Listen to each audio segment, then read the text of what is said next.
The night they stormed through my front gate, I was already expecting them.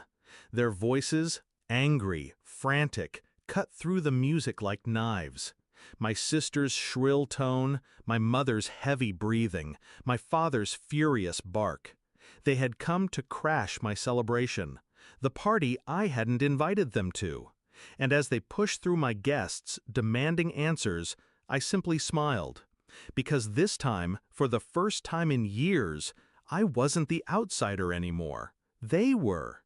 It wasn't always like this. There was a time I thought I belonged, a time I thought family meant unconditional love. I carried that belief like a shield, even when they chipped away at it, even when their laughter always seemed to have me as the punchline. I excused their cruelty. I told myself it was teasing, that it would pass. But the cracks widened with every holiday, every dinner where they forgot to invite me. And then came Mother's Day. I had saved up to buy flowers, nothing extravagant, but beautiful. I stood outside with them, heart pounding, waiting to surprise her. I saw them inside through the window, the table set, the candles lit. I waited for someone to open the door. No one did. They walked past me, glanced at me standing there with the bouquet, and closed the curtains. That was the day I realized I wasn't family. Not to them. I was a shadow, an embarrassment they preferred hidden. It would have broken me. It almost did. But pain has a strange alchemy.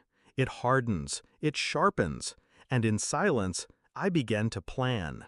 I worked tirelessly. While they whispered about how I'd never make it, I built my career. While they excluded me from birthdays, weddings, vacations, I built my savings. Every rejection became fuel. Every slammed door became another brick in the house I would one day own. Literally. Because while they thought I was barely surviving, I was calculating.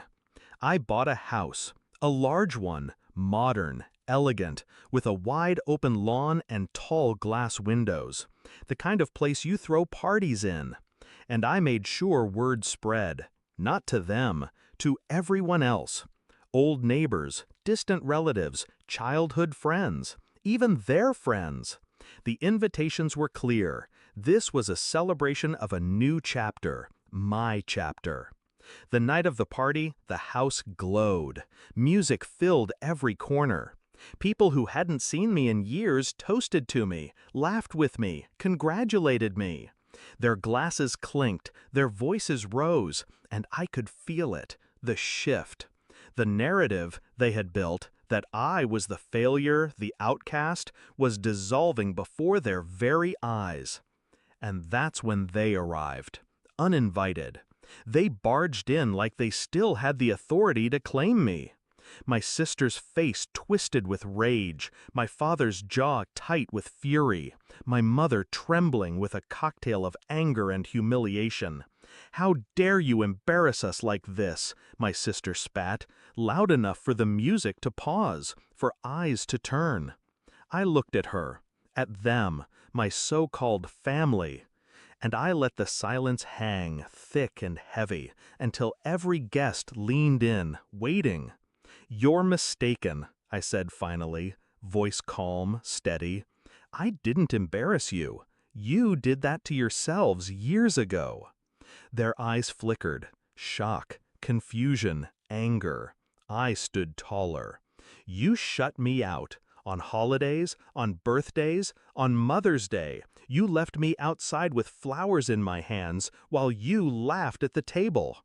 You made sure I knew I wasn't family.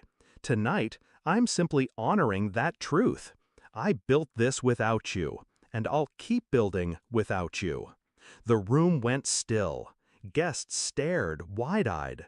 My mother's lips parted, but no words came. My father clenched his fists. My sister's smirk faltered. I leaned in, lowering my voice just enough to twist the knife. "So when you see this house, these people, this life, know that every brick, every light, every moment is proof that I never needed you. Not then, not now, Not ever. The silence was suffocating. My guests shifted uncomfortably, some whispering.